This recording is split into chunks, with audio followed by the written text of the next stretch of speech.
नमस्कार दोस्तों। अब हम रीट लेवल सेकंड का जो एग्ज़ाम हुआ है उसमें एसएसटी के सारे सवाल डिस्कस कर लेते हैं। और कुल मिला के एसएसटी से 60 सवाल थे, उन सभी 60 सवालों को डिस्कस कर लेते हैं और उनका थोड़ा सा विश्लेषण भी कर लेंगे कि सवाल में और क्या क्या पूछा जा सकता था। उसके साथ में हम इसके लास्ट में, वीडियो के लास्ट में, कट ऑफ का भी अनुमान लगाने की कोशिश करेंगे।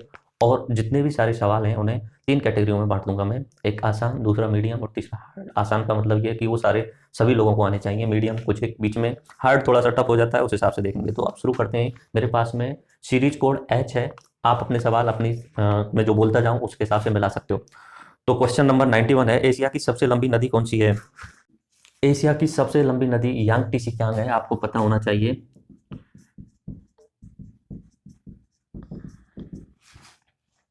नॉर्मली लंबाई नहीं पूछी जाती है नदियों की, ऐसे ही पूछा जाता है कि एशिया की सबसे लंबी नदी कौन सी है, अफ्रीका की सबसे लंबी नदी कौन सी है।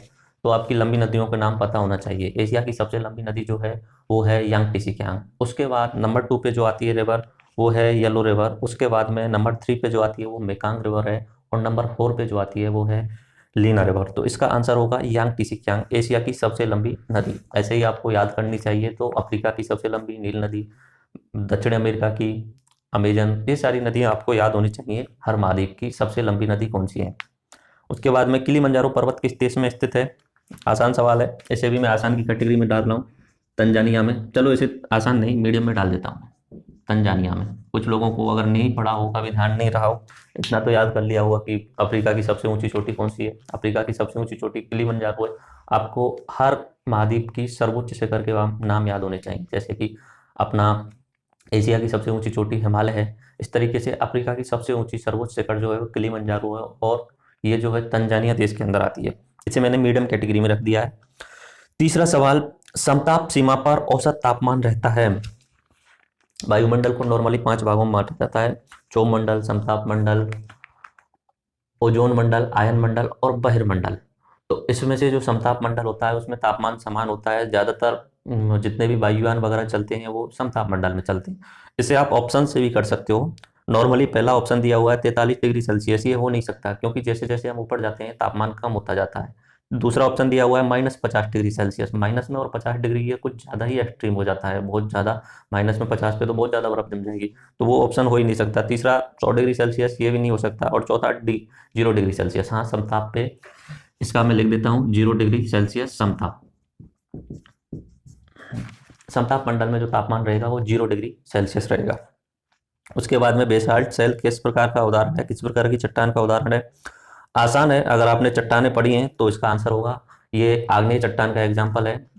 जो लावा है पृथ्वी के अंदर मेंटल में, वो पृथ्वी की भूपर पट्टी पे क्रैक होने के कारण बाहर निकल के आ जाता है और उससे चट्टानों का निर्माण होता है। उनमें से एक एग्जाम्पल है बेसाल्ट चट्टान।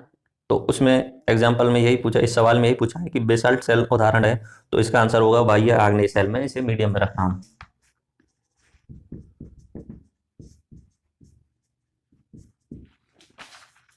उसके बाद में एक पोषण स्तर से दूसरे पोषण स्तर तक ऊर्जा का प्रभाव होता है। एनर्जी का फ्लो आपने सुना होगा, अगर साइंस में पढ़ा हो, 10th क्लास तक की साइंस में आता है बहुत आसान तरीके से। जब एक रूप से दूसरे रूप में, प्राथमिक स्तर से जब ऊर्जा द्वितीय स्तर में जाती है तो 10% ऊर्जा ही जा पाती है, 90% ऊर्जा नहीं जा पाती है। तो ये याद रखना है, इसका आंसर होगा 10%। इसे आप मीडियम में ही रखोगे। अगर नॉर्मल सवाल है, बिल्कुल नॉर्मल आसान है। 10% ऊर्जा का स्थानांतरण होता है। ऊर्जा के बारे में 2 नियम आपने पढ़े होंगे, ऊर्जा को ना उत्पन्न किया जा सकता है ना ही नष्ट किया जा सकता है, सिर्फ इसे एक स्थान से दूसरे स्थान में परिवर्तित किया जा सकता है। तो प्राथमिक स्तर जो होता है, जो प्राथमिक स्तर पे ऊर्जा प्रोड्यूस करते हैं पेड़ पौधे, वो फिर पेड़ पौधों को खाने वाले जानवर और उन जानवरों को खाने वाले दूसरे जानवर। तो एक स्तर से दूसरे स्तर पे जाने पर सिर्फ और सिर्फ 10% ऊर्जा का ट्रांसफर होता है। तो इसका आंसर होगा 10%। अगला सवाल है, मेगास्थनीज किसका राजदूत था? मेगास्थनीज सेल्यूकस का राजदूत था। मैं इसे आसान में लगूंगा। सिकंदर जो यूनान का था, वो पूरे विश्व को जीतने के लिए चला था। उसने पूरी इराक ईरान वाली यात्रा अफ्रीका तक गया था। उसके बाद में भारत की साइड में आया था। भारत में वो पौरुष नदी यानी अपनी रावी नदी के किनारे पर आके वो हारने लगा था, तो उसकी सेना हताश हो गई थी और वापस जाना चाहती थी। तो सिकंदर वापस चला गया था, लेकिन वहां पे जो उसने क्षेत्र जीते हुए थे उन पर अपने अपने सेनापति सेल्यूकस को छोड़ के चला गया था। सेल्यूकस शासन कर रहा था पंजाब, पाकिस्तान वाले पंजाब क्षेत्र में। और उसी समय पे ये बात चल रही है 320 323 बीसी की बात में, 323 ईसा पूर्व की बात है। उसी समय अपने बिहार वाले क्षेत्र यानी मगध वाले क्षेत्र पे शासन चल रहा था वो चंद्रगुप्त मौर्य का था। तो सेल्यूकस ने अपना राजदूत जो भेजा था मेगास्थनीज, वो यहाँ पे मगध में भेजा था, और मेगास्थनीज में मगध में रहते हुए इंडिका नामक पुस्तक लिखी थी। बाकी सेल्यूकस के बारे में, सेल्यूकस ने अपनी बेटी की शादी, हेलेना की शादी चंद्रगुप्त से की थी। कौन चंद्रगुप्त द्वितीय की राज्यसभा का एक नवरत्न नहीं था?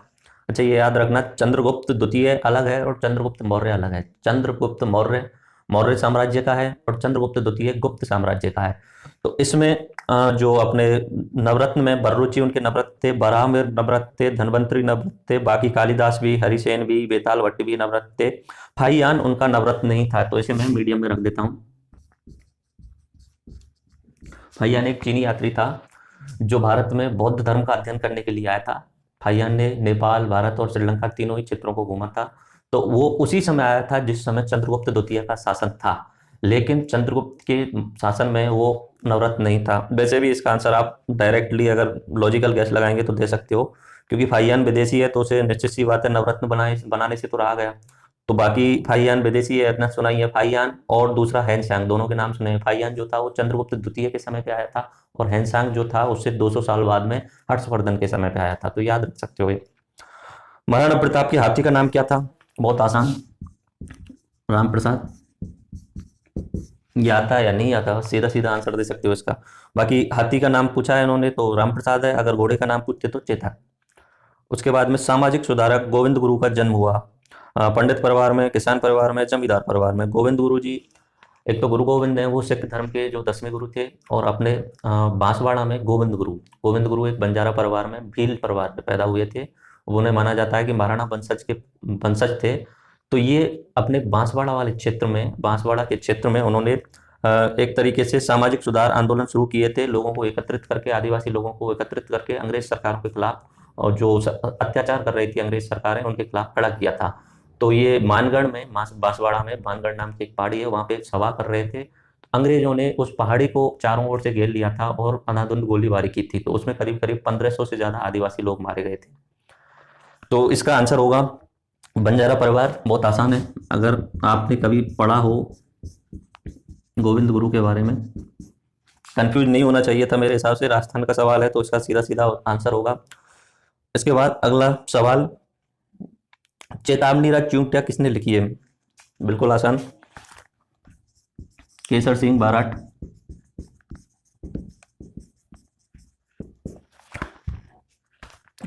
उसके बाद में लंदन में वीर विनायक दामोदर सावरकर के लिए आगे अध्ययन हेतु छात्रवृत्ति की व्यवस्था किसने की? हाँ, ये इंपॉर्टेंट सवाल है, आपको ये टफ हो सकता है आपके हिसाब से, बाकी इतना ज़्यादा टफ भी नहीं है। वीर दामोदर सावरकर जो थे वो महाराष्ट्र में नासिक में जन्म हुआ था उनका, और वो हिंदुत्व की विचारधारा को देने वाले, हिंदू राष्ट्रवाद का समर्थन करने वाले पहले राजनेता थे। उनकी जो छात्रवृत्ति की व्यवस्था जो की थी लंदन में पढ़ाई के लिए, वो श्यामजी कृष्ण वर्मा ने की थी। तो मैं इसे टफ में लग देता हूँ।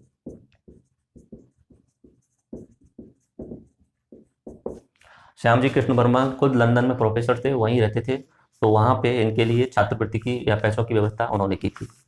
उसके बाद अगला सवाल, मत्स्य जनपद की राजधानी। 16 महाजनपद हैं, उनमें से 2 महाजनपद अपने राजस्थान के आसपास में पड़ जाते हैं, मत्स्य जनपद और सूरसेन जनपद। आपको आने चाहिए, बाकी नहीं पढ़े तो आपकी गलती है। 16 महाजनपदों को आपको मैप बना के पढ़ना चाहिए। मैं किसी एक वीडियो में आपको 16 महाजनपदों को मैप के हिसाब से और उनकी राजधानियां याद करा दूंगा। तो मत्स्य जनपद की राजधानी जो थी विराटनगर थी। आसान सवाल है, बहुत आसान सवाल है। उसके बाद में पैगन वंश का आनंद मंदिर कहाँ पे है? पैगन वंश अपने म्यांमार यानी बर्मा में है। पैगन वंश ये सन 800 ईस्वी से लेके 1200 ईस्वी के आसपास में बर्मा के क्षेत्र में इन्होंने शासन किया था, और पूरे बर्मा को यूनाइट करने का काम, पूरा बर्मा यानी म्यांमार एक देश बनाने का काम पैगन वंश ने किया था। तो ये बौद्ध धर्म का पालन करते थे, और आनंद मंदिर भगवान बुद्ध के लिए बनाया हुआ है। तो पैगन वंश जो है उसका आंसर हो जाएगा म्यांमार। ये आपके लिए टफ हो सकता है, मैं इसे टफ में डाल देता हूँ, म्यांमार वाला सवाल। उसके बाद में तराइन का युद्ध 1191 में किसने जीता? बहुत आसान है, पृथ्वीराज चौहान ने जीता। 2 युद्ध हुए थे, 1191 और 1192। 1191 में पृथ्वीराज चौहान ने, और 1192 में मोहम्मद गौरी ने जीता था। भारत का कौन सा नृत्य रूप राजस्थान का कौन सा नृत्य रूप 2010 में यूनेस्को की अमूर्त सांस्कृतिक धरोहर सूची में शामिल किया गया है? इसका आंसर होगा कालबेलिया। आप सभी को आना चाहिए, ये इतना ज़्यादा टफ है नहीं। कालबेलिया गुलाबों वाली जो अपनी डांसर हैं, ये लोकल डांसर हैं कालबेलिया की, और इन्हें 2016 में पद्मश्री अवार्ड भी मिल चुका है। ये अपने बिग बॉस में भी जा चुकी हैं, तो इसका आंसर होगा कालबेलिया। याद रखना गुलाबों का नाम, सबसे फेमस डांसर हैं कालबेलिया, बिग बॉस में भी जा चुकी हैं। अब बिग बॉस का मैंने इसलिए बताया क्योंकि अभी कुछ समय पहले जो हरियाणा की लोकल डांसर हैं सपना चौधरी, वो भी बिग बॉस में जा चुकी हैं। जो कंट्रोवर्शियल होते हैं उन्हें पहुंचा दिया जाता है बिग बॉस में। तो इन्हें गुलाबों को 2016 में पद्मश्री अवार्ड मिल चुका है, ये याद रखना है। संत मीराबाई के पति का नाम क्या था? बहुत आसान है, भोजराज, राजा भोज। ये भोजराज जो थे महाराणा सांगा के बेटे थे, और अपनी मीराबाई जो थी उनका जन्म पाली में हुआ था और मेवाड़ के राजवंश में उनकी शादी हुई थी। तो महाराणा सांगा के बेटे भोजराज के साथ इनकी शादी हुई थी, लेकिन भोजराज की सन 1521 में मौत हो चुकी थी। 1521 में मौत हो गई थी। अगला सवाल, चित्रकला शैली बणी ठनी का संबंध किससे है? बणी ठनी जो चित्रकला है वो किशनगढ़ अजमेर से संबंधित है। जो उसके वहाँ के राजा सामंत सिंह ने ज्यादा फली फूली थी उनके काल में, उन्हें नागरीदास कहा जाता था। तो ये भी बहुत आसान है, तो इसका आंसर नागरीदास।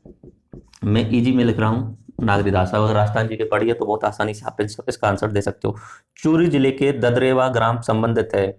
गोगाजी जो थे उनका जन्म चूरू जिले में ददरेवा में हुआ था 1003 ईस्वी पूर्व में। तो ये भी बहुत आसान है, इसका आंसर हुआ गोगाजी। उसके बाद में खेजडली आंदोलन में अपने जीवन का बलिदान किसने दिया? ये सबने अपने बचपन से ही पढ़ा होगा, बहुत आसान है। जोधपुर से 23 किलोमीटर दूर एक गांव है खेजडली, वहां पे सन 1713 ईस्वी की बात है। वहाँ के राजा ने वहाँ के जो पेड़ थे उनको काटने का आदेश दिया था, और विश्नोई समाज के लोगों ने पेड़ों से चिपक के पेड़ों को काटने का विरोध किया था। तो उसका जो आंदोलन का नेतृत्व किया था अमृता सिंह बिश्नोई ने किया था, और उसमें करीब करीब 363 पुरुष और महिलाएं बिश्नोई समाज के मारे गए थे। तो ये बहुत ज़्यादा इंपॉर्टेंट हो जाता है पर्यावरण संरक्षण के लिए। और अमृता देवी के नाम पे भारत सरकार अमृता देवी पर्यावरण संरक्षण पुरस्कार भी चलाती है। तो इसका आंसर होगा अमृता देवी बिश्नोई। ये भी इजी है, बहुत इजी है। उसके बाद में आनंद मठ वंदे मातरम किसने लिखा? मेरे हिसाब से तो बहुत आसान है, लेकिन आपको लग रहा है कि नहीं पढ़ा हो तो मैं इसे मीडियम में डाल देता हूँ। आनंद मठ पुस्तक जो है अपने बंगाल के बंकिम चंद्र चटर्जी ने लिखी थी, और उस आनंद मठ पुस्तक में वंदे मातरम का जिक्र है। तो इसका आंसर बंकिम चंद्र चटर्जी। उसके बाद अगला सवाल, भारत के संविधान की प्रस्तावना में उल्लेखित हम भारत के लोग से क्या तात्पर्य है? ऑप्शन देख के आप बहुत आसानी से इसे हल कर सकते हो। संप्रभुता भारत के लोगों में ही नियत है। हम भारत के लोग, बहुत आसान है, इसमें तो सोचने का कुछ है ही नहीं। भारत के लोग, ये आसान हो गया सवाल आपका। उसके बाद में अगले सवाल बात करते हैं, भारत के संविधान के किस अनुच्छेद के अंतर्गत अस्पृश्यता का समाप्त किया गया है? अगर आपने संविधान थोड़ा भी पढ़ा हुआ है तो ये सवाल बहुत ही आसान है। अनुच्छेद नंबर 17, जिसमें लिखा हुआ है भारत में किसी भी आधार पर छुआछूत को मान्य नहीं माना जाएगा और छुआछूत को रोकना चाहिए। तो भारतीय संविधान के अनुच्छेद 17 में अस्पृश्यता को समाप्त करने का प्रावधान किया गया है। अनुच्छेद 18 अपने टाइटल से संबंधित है। उसके बाद भारत के संविधान के किस भाग में मूल कर्तव्यों को सन्निहित किया गया है? इसका आंसर होगा 4A।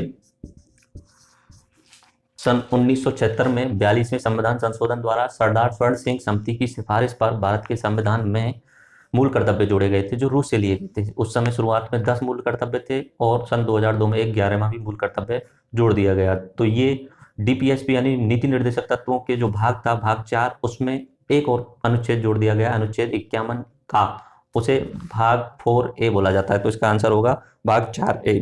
आसान है, बहुत आसान है। अगला सवाल, भारतीय संविधान का अनुच्छेद 25 संबंधित है। ये भी बहुत आसान है, आपको आना चाहिए। 25 जो अनुच्छेद कहता है धार्मिक स्वतंत्रता, यानी आपको किसी भी तरीके की धार्मिक स्वतंत्रता है। आप भगवान को मानो या ना मानो, नास्तिक हो सकते हो, आस्तिक हो सकते हो। आप नास्तिक हैं तो भारत का संविधान आपको आज़ादी देता है।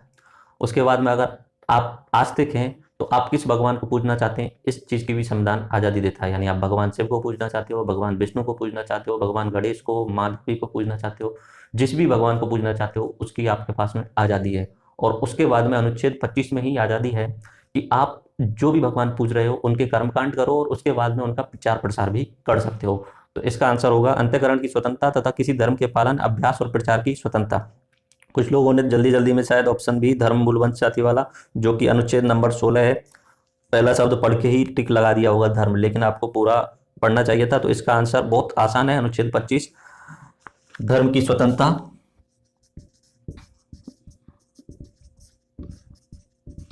यानी अंतःकरण की स्वतंत्रता और किसी भी धर्म के पालन, अभ्यास और प्रचार की स्वतंत्रता। अगला सवाल है, निम्न में से सामाजिक न्याय से संबंधित संवैधानिक प्रावधान नहीं है।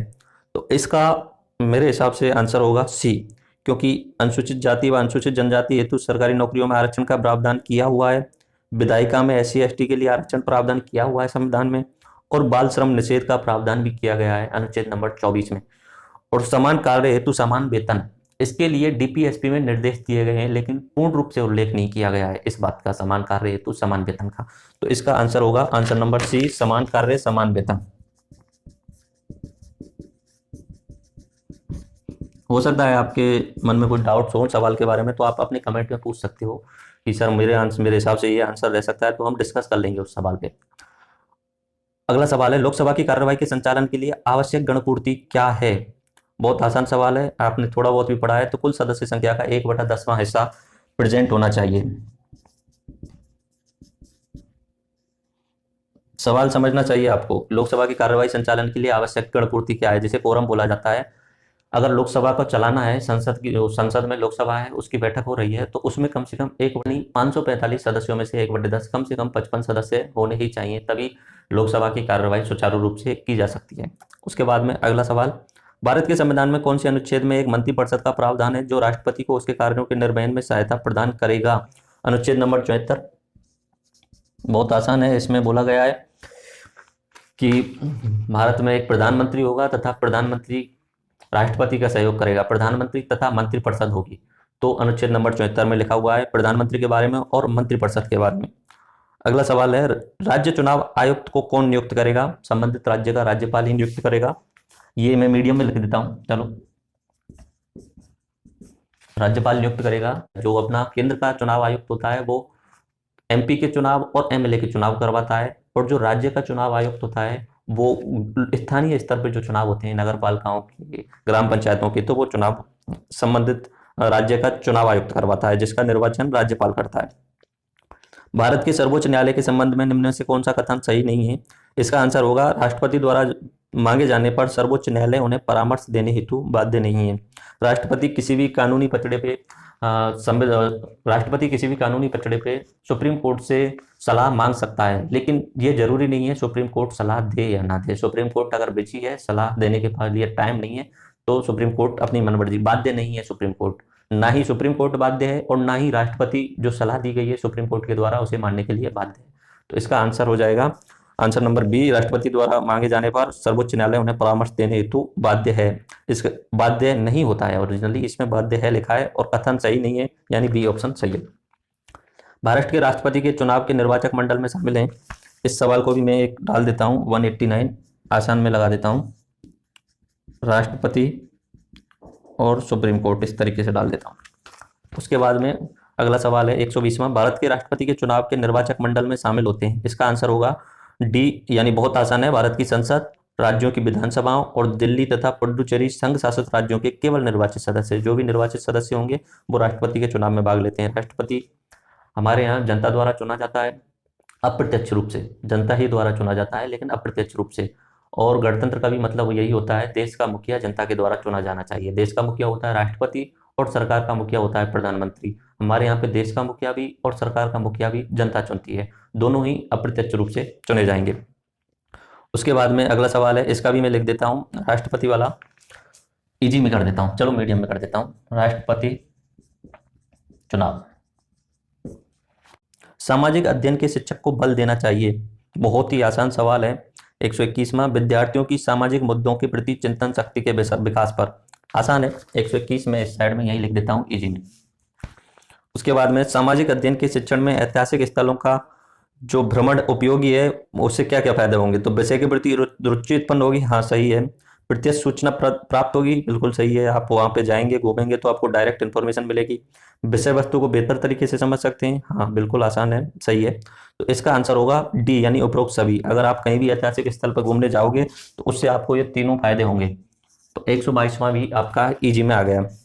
ब्लूम की पाठ योजना आधारित है उद्देश्यों पर, तो ये भी बहुत आसान है। अगर आपने थोड़ा बहुत भी पढ़ा है तो आप इसे बहुत आसानी से आंसर दे सकते हो।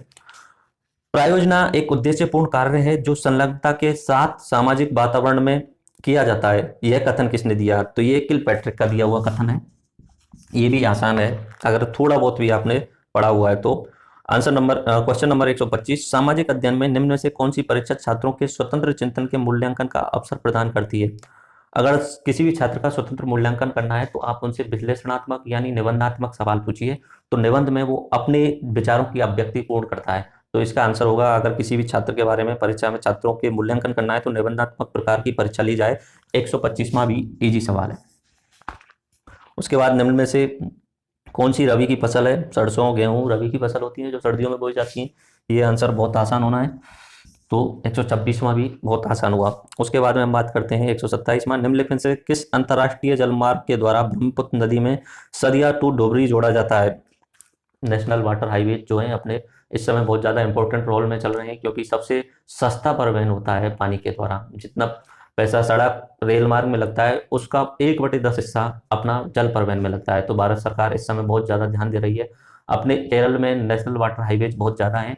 पहले नंबर का नेशनल वाटर हाईवे वो है अपने इलाहाबाद से हल्दिया तक, इलाहाबाद से हल्दिया, हल्दिया यानी पश्चिम बंगाल में। दूसरे नंबर का जो है वो अपना सादिया टू डोबरी है और वो असम में पड़ता है। तो ये मैं मीडियम में रख देता हूँ, सादिया डोबरी। उसके बाद में 2011 की जनगणना के अनुसार भारत की पुरुष साक्षरता दर कितनी है?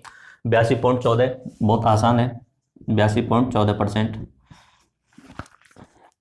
भारत में शीतकालीन वर्षा कहाँ से उत्पन्न होने वाले चक्रवातों का परिणाम है? बहुत ही आसान है, भूमध्य सागर से आने वाली पवनों के कारण पश्चिमी विक्षोभ उत्पन्न होते हैं, उनके कारण अपने सर्दियों के मौसम में मावट होती है। तो इसका आंसर होगा भूमध्य सागर, भूमध्य सागर। और ये आसान में डाल दिया मैंने। उसके बाद में सिंधु गंगा के मैदान में जहाँ आंतरिक प्रभाव पुनः प्रकट हो जाता है, स्थानीय रूप से जानी जाती है। जो नदियां पर्वतों से उतर के आती हैं तो एक क्षेत्र ऐसा आता है जहाँ पे बजरी कंकड़ वगैरह होते हैं और उनके अंदर वो पानी अंदर ही अंदर चलता है, तो वहाँ पे पानी दिखता नहीं है। लेकिन जब वो कंकड़ और बजरी खत्म हो जाते हैं तो ऐसा क्षेत्र आ जाता है जहाँ पे वो पानी साफ दिखाई देने लगता है, यानी पुनः निकल के आ जाता है। इससे तराई प्रदेश बोला जाता है। तो इसे मैं मीडियम में रख देता हूँ, तराई। ज्योग्राफी का आसान सा एक टॉपिक है, तराई क्षेत्र। आधुनिक औद्योगिकरण के सूत्रपात का श्रेय निम्न में से किस ऊर्जा संसाधन को दिया जाता है? जल विद्युत, आणविक ऊर्जा, गैर परंपरागत ऊर्जा और कोयला। इसका आंसर होगा आधुनिक औद्योगिक सूत्रपात के स्रोत का कोयला। जो अपना स्टीम इंजन बने थे, जो शुरुआत में औद्योगिकरण की शुरुआत हुई थी वो कोयले की आधार पे हुई थी। तो इसका आंसर होगा कोयला। इसे मैं टफ में डाल दे रहा हूँ क्योंकि कुछ एक लोग बता रहे हैं इसका आंसर जो है जल विद्युत बता रहे हैं, लेकिन जल विद्युत इसका आंसर नहीं होगा। औद्योगिकरण जो हुआ था सन 1850 के आसपास, जब जेम्स वाट ने स्टीम इंजन का आविष्कार किया था, उसके बाद में ही औद्योगिकरण की शुरुआत हुई थी। आधुनिक औद्योगिकरण उसी को ही बोला जाएगा। उसके बाद में औद्योगिकरण नहीं हुआ है, क्रांतियां अलग अलग चलती रहती हैं। वो औद्योगिक क्रांति थी, उसके बाद में आईटी क्रांति आई है, कंप्यूटर क्रांति आई है, लेकिन उसे ही आधुनिक औद्योगिकरण बोला जाएगा। तो वो कोयला उसका ऊर्जा संसाधन था। बाकी आपको कोई बाकी आपको इस सवाल पे कुछ डिस्कशन करना हो तो कमेंट बॉक्स में मुझे लिख सकते हो। उसके बाद में 132वां, टिकाऊ दीर्घकालीन सतत कृषि हेतु निम्नलिखित में से भारत के किस राज्य ने रासायनिक उर्वरक के उपयोग को निषिद्ध कर दिया है? सिक्किम पूर्ण रूप से ऑर्गेनिक राज्य घोषित किया जा चुका है। ऑर्गेनिक राज्य यानी जिसमें किसी भी केमिकल का यूज नहीं किया जाएगा खेती में, तो वो सिक्किम राज्य है। ये आपको आना चाहिए, इसे मैं मीडियम में लिख रहा हूं क्योंकि ये बहुत ज्यादा खबरों में रहा था, करंट अफेयर। खुले में शौच मुक्त जो राज्य था वो भी सिक्किम ही है। उसके बाद में निम्नलिखित में से किस लोहा संयंत्र की स्थापना ब्रिटेन की तकनीकी सहायता से हुई थी? तो आरबीडी, इसमें से दुर्गापुर जो है, इसे भी मैं मीडियम में लिख देता हूँ। दुर्गापुर जो संयंत्र था उसकी स्थापना जो है, लोहा इस्पात संयंत्र की स्थापना अपने ब्रिटेन के सहयोग से हुई थी। निम्नलिखित से कौन सी नदी उद्गात भूमि यानी बेडलैंड के लिए विख्यात है?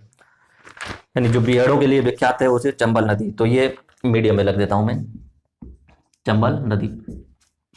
बीएडओ के लिए चंबल नदी विख्यात है अपने सवाई माधोपुर, उसके बाद में धौलपुर, ग्वालियर, मुरैना, ये वाला पूरा क्षेत्र है। यहाँ पे चंबल नदी के बीहड़ हैं, यानी बेडलैंड है, जहाँ पे जमीन उपजाऊ नहीं है, तो उसके लिए कुख्यात, यानी कुख्यात होना, बुरे काम में प्रसिद्धि मिलना, तो कुख्यात है चंबल नदी। याकूत जनजाति का आवास स्थल है, इसका आंसर है उत्तरी साइबेरिया। तो मैं इसे कठिन में लिख देता हूं। घग्गर नदी का मैदान अवस्थित है, बहुत आसान है, गंगानगर व हनुमानगढ़ जिलों में, तो इसे मैं 136 को मैं इजी में लिख देता हूं। उसके बाद में राजस्थान का प्रथम वस्त्र उद्योग स्थापित हुआ। राजस्थान में सर्वाधिक जो वस्त्र उद्योग हैं वो भीलवाड़ा में है, लेकिन पहला जो वस्त्र उद्योग स्थापित हुआ था वो ब्यावर में हुआ था। 137 इजी में डाल रहा हूं मैं। उसके बाद में 2011 की जनगणना के अनुसार निम्नलिखित में से राजस्थान के किस जिले की दशकीय जनसंख्या वृद्धि दर न्यूनतम रही? तो सबसे कम जनसंख्या वृद्धि दर जो रहा वो गंगानगर का रहा था। ये आपको बहुत ही आसान है, अगर जनगणना पड़ी है तो 138 को मैं इजी में डाल रहा हूँ। उसके बाद में निम्नलिखित से कौन सा स्थान राष्ट्रीय राजमार्ग संख्या 15 द्वारा जुड़ा नहीं हुआ है? अपने राष्ट्रीय राजमार्ग 15 जो है गंगानगर में प्रवेश करता है, उसके बाद में बीकानेर, बीकानेर के बाद में जैसलमेर, जैसलमेर जोधपुर बाड़मेर होते हुए गुजरात की साइड में निकल जाता है। तो इसमें जो हनुमानगढ़ है वो जुड़ा नहीं है, तो 139 में मैं मीडियम में डाल रहा हूँ, आपको पता होना चाहिए था। बाकी निम्नलिखित में से राजस्थान में मीठे पानी की सबसे बड़ी जो मानव निर्मित झील है वो है जयसमंद, इसे भी मीडियम में डाल देता हूँ। वैसे आसान है, बहुत ज़्यादा आसान है। विष्णु के भक्त कहलाते थे। पाशुपत जो है वो शिव जी के भक्त हैं, लिंगायत भी शिव जी के भक्त हैं, और जो अपने नैनार हैं वो भी शिव जी के भक्त होते हैं। ये साउथ में मिलते हैं, नैनार और अलवाड़ दोनों ही साउथ में मिलते थे। अलवाड़ जो होते हैं भगवान विष्णु के भक्त हैं, और नैनार जो है भगवान शिव जी के भक्त हैं। तो इसमें पूछा है विष्णु के भक्त, तो आंसर होगा अलवार। ये मैं कठिन में डाल देता हूँ आपके लिए, क्यों शायद आपने नहीं पढ़ा उसके बारे में, अलवार जो है। उसके बाद निम्नलिखित में से किस स्रोत से प्राचीन भारत के 16 जनपदों का उल्लेख मिलता है? बहुत ही आसान है, बौद्ध धर्म के अंगुत्तर निकाय से। बौद्ध धर्म में अंगुत्तर निकाय है, उसमें लिखा हुआ है 16 जनपदों के बारे में। ये मीडियम में मैंने डाल दिया। उसके बाद में रावी नदी का प्राचीन नाम पुरुषनी, बहुत आसान है, मेरे हिसाब से आपको पता होना चाहिए था। पुरुषनी 143 में मैंने मीडियम में डाल दिया। उसके बाद में 144 सूरसेन जनपद की राजधानी थी मथुरा। क्वेश्चन नंबर है 144, इसे भी मैं इजी में डालूंगा। 16 महाजनपद हैं, उनमें से पहला जो आ चुका है मत्स्य जनपद, उसकी राजधानी विराटनगर थी, और दूसरा सूरसेन, उसकी राजधानी जो थी अपने महाराजा कंस वाली मथुरा। राजस्थान राज्य अपने परिपूर्ण रूप में किस तिथि को आया? सबसे आसान सवाल है, 1 नवंबर 1956 को। उस समय भारत सरकार ने राज्य पुनर्गठन आयोग बनाया था 1953 में, और उसकी सिफारिश पर 14 राज्य बनाए गए थे 1 नवंबर 1956 को। तो ज्यादातर राज्यों को जो अपना अंतिम स्वरूप मिला वो 1 नवंबर 1956 को ही मिला था। सामाजिक अध्ययन के शिक्षण किया जाता है, ये लास्ट वाला सवाल 145 में इजी में डाल रहा हूँ। सामाजिक अध्ययन का शिक्षण किया जाता है माध्यमिक स्तर पर, उच्च माध्यमिक स्तर पर और स्नातक स्तर पर, तीनों ही सही है, तो इसका आंसर होगा उपरोक्त सभी। तो 140वां भी बहुत आसान हो गया आपके लिए। उसके बाद शिक्षा के उद्देश्यों का वर्गीकरण किया गया है, BS ब्लूम द्वारा किया गया है उद्देश्यों का। ये सवाल पहले भी आ चुका है और दोबारा भी, 147वां, बहुत आसान, इजी में डाल दिया। पाठ्यक्रम क्षेत्र में शामिल है विद्यालय की आंतरिक क्रियाएं, विद्यालय की बाह्य क्रियाएं, दोनों ही शामिल होती हैं, तो उपरोक्त दोनों, यानी सी इसका आंसर होगा। तो 148वां भी बहुत आसान हुआ। सामाजिक अध्ययन की पाठ्य पुस्तक अनुरूप होनी चाहिए, लेखक के, शिक्षक के, सरकार के, तीनों ही गलत हैं, विद्यार्थी के अनुसार होनी चाहिए। 149 इजी में डाल दिया। उसके बाद में सामाजिक अध्ययन की अध्यापिका कक्षा में चुनाव की क्रमिक प्रक्रिया बता रही है, वह जिस विधि का प्रयोग कर रही है। निश्चित सी बात है, किसी भी चीज को समझाना हो तो आपको एक्सप्लेन करना हो तो व्याख्या करनी पड़ेगी, तो इसका आंसर होगा 150 का व्याख्या। तो ये बहुत आसान है। इस तरीके से हमने पूरे 60 सवाल जो हैं उनका विश्लेषण देख लिया है। उनमें से सिर्फ और सिर्फ 4-5 सवाल ऐसे निकल के आए हैं जो अगर आपने पढ़ा नहीं है वो हो सकते हैं कठिन, बाकी इतने ज़्यादा कठिन नहीं है। श्याम जी कृष्ण वर्मा वाला ये कठिन हो सकता है, वीर दामोदर सावरकर वाला ये कठिन हो सकता है आपके लिए। उसके अलावा म्यांमार पैगन वंश का भी कठिन हो सकता है। कोयला इतना ज़्यादा कठिन नहीं है, फिर भी इस पर कंट्रोवर्सी रहेगी। मेरे हिसाब से इसका आंसर कोयला ही रहेगा। आधुनिक औद्योगिकरण की शुरुआत कोयले के कारण रही थी। उसके बाद में उत्तरी साइबेरिया और अलवार, ये कठिन है, बाकी जितने भी सवाल हैं वो आसान है। तो इसकी जो कट ऑफ होगी वो आप अपने अपने जितने भी मार्क्स हैं वो कमेंट में लिख दीजिए, उसके हिसाब से हम डिस्कस कर लेंगे कितनी कट ऑफ हो सकती है। ठीक है, धन्यवाद।